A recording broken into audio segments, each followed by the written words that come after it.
Coming up, it's a B-side track turned top 10 hit, and it ended the run of the world's biggest band from 1985 and 1986. But don't blame the song. It's a truly infectious piece of ear candy that deserves all the success it got. Now, as it turns out, this band's frontman was just a reluctant hit-making machine. He loved the music, but he didn't love the fame, and after creating a #1 album with sales of over 30 million copies, he realized it was more than he'd bargained for. So at the peak of his career, he pulled the plug and he walked away. I mean, who does that? Well, we're about to find out. Today, it's an epic band's final mainstream hit and the story of how its success helped bring the world's most popular band to a grinding halt. You're not going to want to miss this one. It's coming up next on Professor of Rock. Hey, music junkies, Professor of Rock, always here to celebrate the greatest artists and the greatest songs of all time. You know, if you remember packing your cassette tape suitcase with you in your car, or remember those booklets that have the CDs you flip through, you're going to dig this channel of deep musical nostalgia. Make sure to subscribe below right now. Promise you'll find something to dig on this channel. We also have a Patreon. You can check that out. That helps us keep it a daily channel. So today we got a good one for you. I've been looking forward to this one for a while. One of my favorite bands. We've covered them several times on this channel, but we've yet to talk about one of their biggest hits. I think it's about time. The band? Well, I'm talking about Dire Straits, and from their 1985 album Brothers in Arms, it's one of the catchiest hits of the 80s, Walk of Life.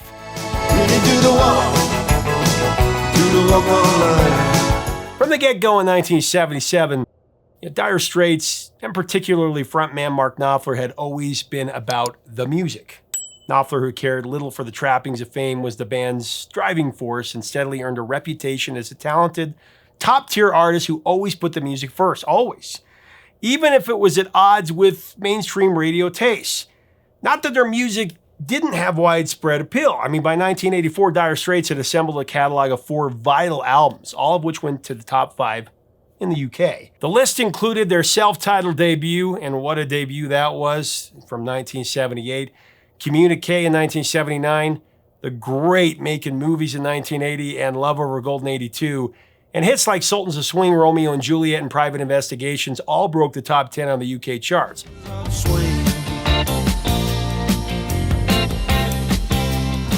Juliet says, "Hey, it's Romeo. He nearly gave me a heart attack. This is my investigation. It's not a public inquiry."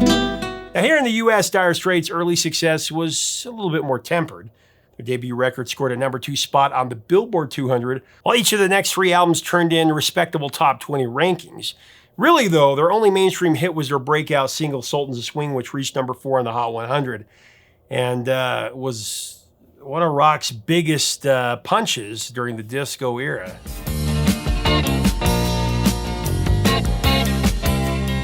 Between Love Over Gold and their next album, their 5th album, Dire Straits would slow things down with a 3-year gap. To tide fans over, the band released an EP in '83 and the double live album Alchemy in 1984. For his part, Mark Knopfler kept busy with a number of outside projects. He produced Bob Dylan's 1983 album Infidels.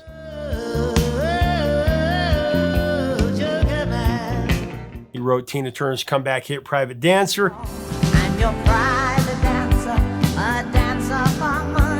And he scored multiple soundtracks, but by the summer of 1984, the headband-toting frontman was ready to get the guys back together for studio album #5, which would be called Brothers in Arms. According to bassist John Ilsley, Mark Knopfler had already written all 9 of the songs for Brothers in Arms before he even assembled his bandmates. Convening early in the summer of 1984, rehearsal started informally, with the guys meeting in Mark's house in West London. Initial progress was slow as the band tried to get a feel for this new material. But by the time everyone gathered at their studios on the Caribbean island of Montserrat, this was in November of '84, they were well prepared to cut this album. So besides Mark Knopfler and John Ilsley, this iteration of Dire Straits included drummer Terry Williams and keyboardist Alan Clark, as well as newcomers Guy Fletcher, also on keys, and Jack Sonny on guitar. He actually replaced Hal Lindis late in the game. Additionally, accomplished drummer Omar Hakim was flown in to perfect some of the drum parts. Production credits were split between Knopfler and Neil Dorsman, who had previously engineered Love Over Gold.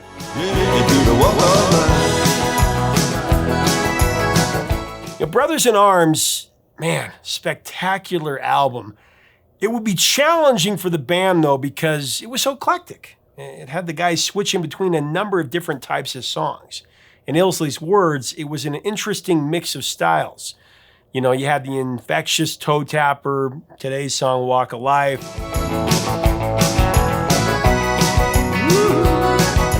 You had the hard-driving rock of Money for Nothing. That's the way you do it. Money for nothing and your chicks for free. And you have the nostalgic Longing Is So Far Away and the evocative and outright melancholy Brothers in Arms. You're so far away from me. Burn to be brothers in arms. This record is robust with diversity, and those are just the singles, you know. Mixed at New York's Power Station and then later released on May 17th of 1985, Brothers in Arms was an indisputable smash hit. One of the biggest albums of the 80s. A massive commercial breakout in America, topped the Billboard chart for 9 weeks. Globally, the record went to #1 in like 20 countries. From the land down under in Australia, the great white north of Canada, Brothers in Arms took the world by storm, literally. Ultimately, it tallied over 30 million copies sold. And in the process, it propelled them, for a moment at least, to become the biggest band in the world. Aiding their rise to the top was the fact that Brothers in Arms was one of the first albums to be recorded digitally and released on CD, on compact disc. An early adopter of the new medium, Dire Straits beat everyone else to selling 1 million copies on CD. First one to do it. Let's be honest, the ultimate credit has to go to the music itself. I mean, here in the States, 3 singles reached the top 20 on the Hot 100, including the #1 hit Money for Nothing. But just as vital to the album's success was today's featured song, Walk of Life, which according to Ed Bicknell, it was a bigger selling single worldwide than Money for Nothing. That's hard to believe.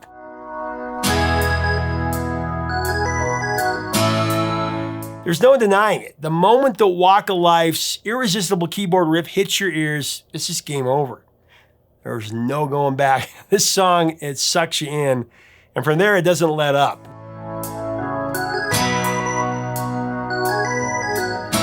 The music, it drives you along with this bouncy rhythm, some really catchy guitar work by Knopfler featuring his distinct finger-picking talents. The upbeat tempo and cheerful instrumentation, just joyous, gives this song an absolute feel-good vibe. And even before the lyrics kick in, Mark Knopfler has already got you singing along with his infectious woo, right?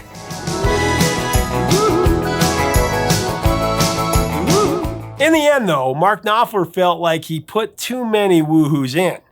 Actually, true story, he heard it on the radio a few years after it was a hit, and he thought to himself, what was I doing that for? He was embarrassed of his woohoos, so many of them.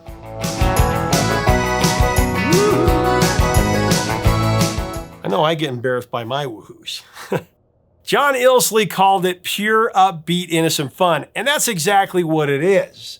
Knopfler wrote Walk of Life to celebrate the street buskers of London, and he was reportedly inspired by a photo of a kid playing guitar on the subway, or the tube if you're in the London Underground, which I'm sure he was. The picture reminded him of his early days when he had started playing guitar. Lyrically, the song is about a street musician named Johnny who's singing oldies goodies down in the tunnels, trying to make it pay.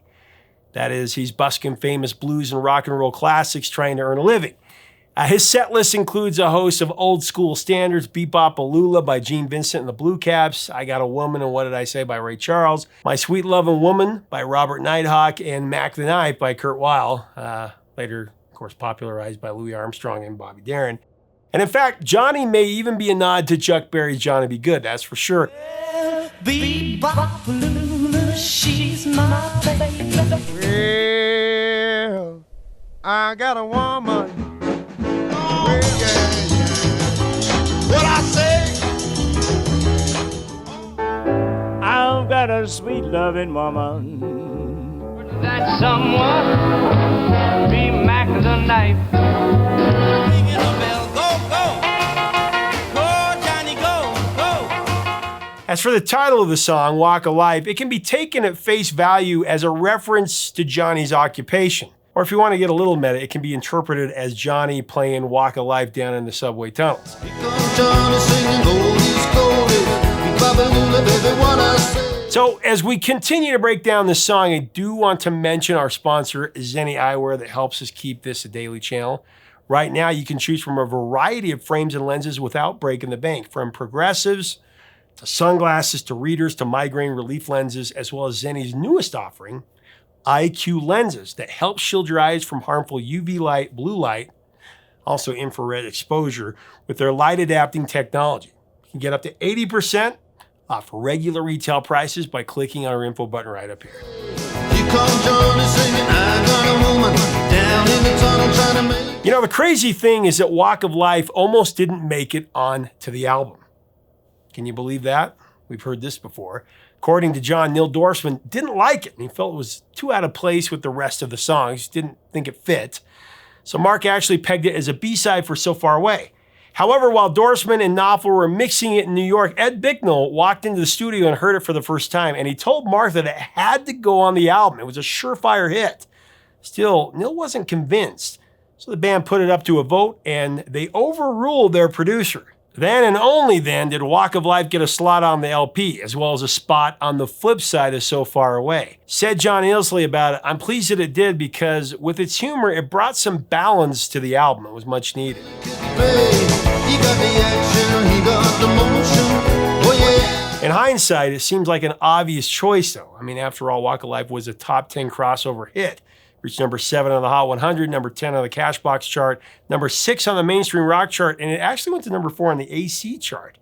Internationally, the single went to number 24 in Switzerland, number 18 in Austria, number 17 in the Netherlands, number 15 in Germany, 13 in Spain, number 11 in Australia, number 7 in Canada, number 3 in New Zealand, number 2 in the UK, and it went to number 1 in Ireland. The boy can play dedication, devotion, turning on. So as they were wont to do back in the day, 2 music videos were created for this track.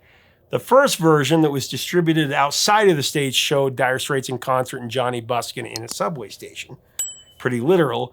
The second video, though, specifically targeted to America, that featured the band playing live, but this version was intercut with sports clips from the NBA, the NFL, and the MLB.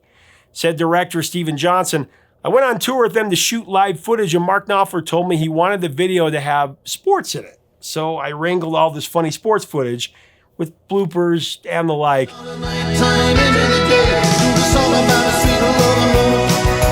Mark's other thing that he wanted was that he didn't want to be photographed from the side because he didn't like the fact that he had a prominent nose. Everyone in the crew was running into each other trying to avoid that angle. Interesting.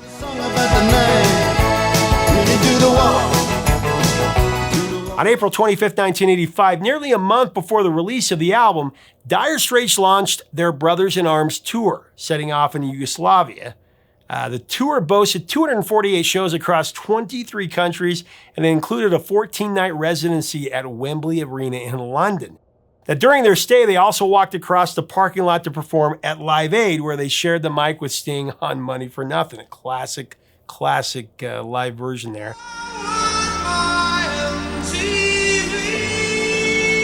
Estimated the benefit concert was seen by between 1 and 2 billion people, which was roughly a quarter of the world's population then. Of course, Live Aid, monster event, and as you can imagine, Dire Straits' popularity skyrocketed even more from there. People started calling them the biggest band in the world, like I said.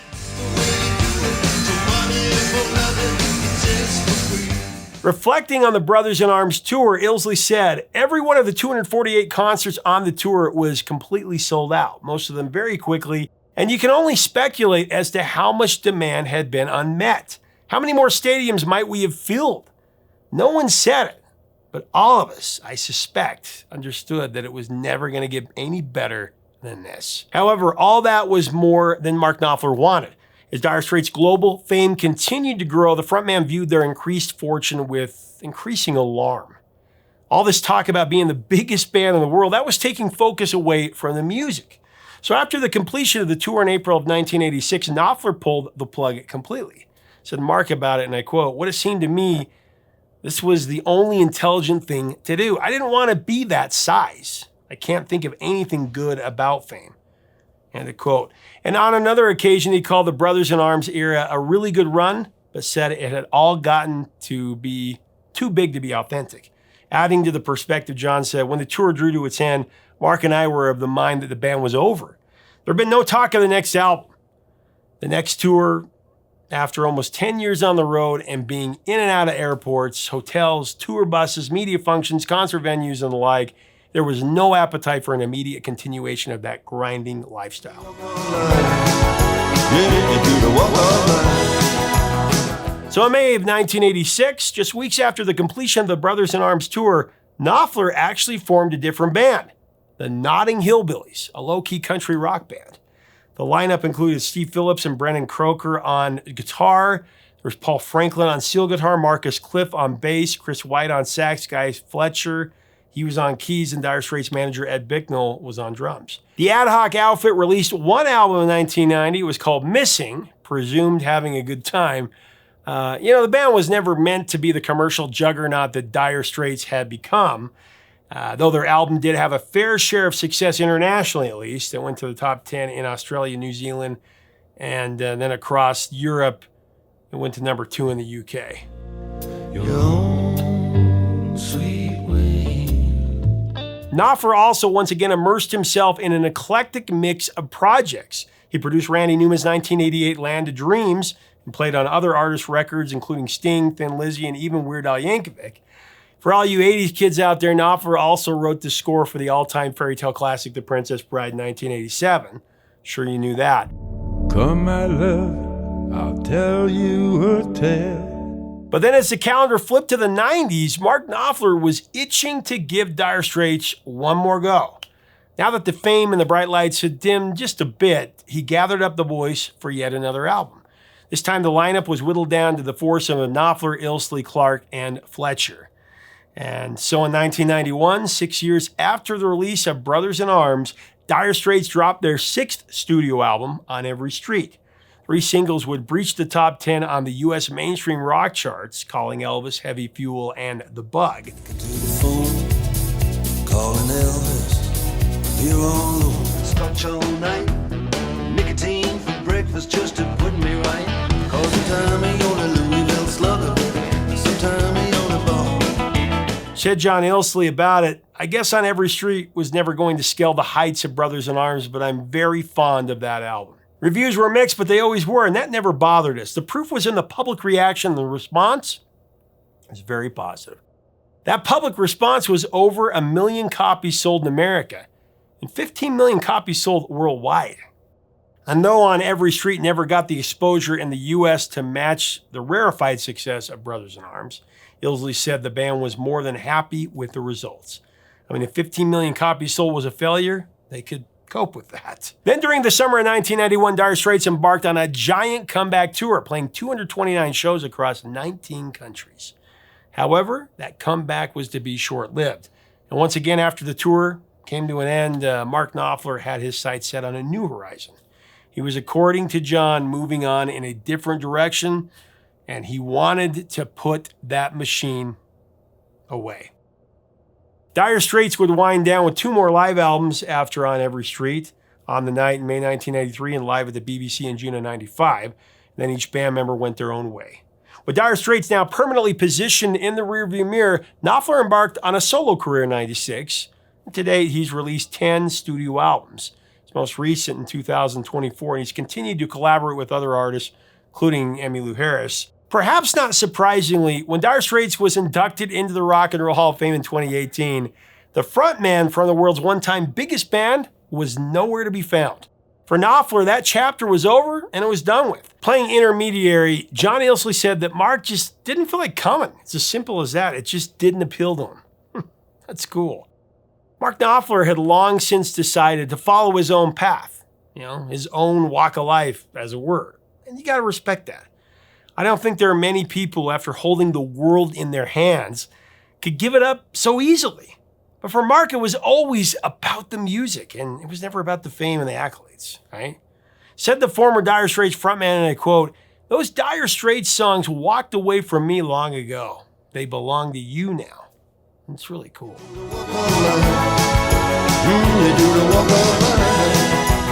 Yeah, I remember the first time that I heard Walk of Life on the radio.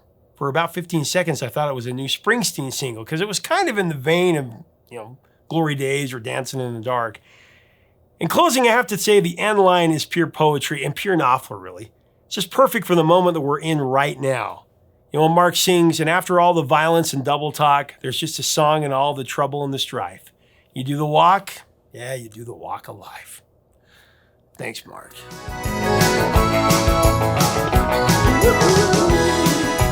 Thanks so much for watching. Leave us a comment about Dire Straits and Mark Knopfler and Walk of Life, Brothers in Arms. What do you think about this band walking away at the top of their game, waiting 6 years to release another album, just disappearing altogether? I just love Knopfler. He's a hero for sure. One of the great guitar heroes of our time. Let's have a great discussion below and celebrate Dire Straits. If you like our content, we do invite you to subscribe. We'd love to have you as part of our content, part of our community.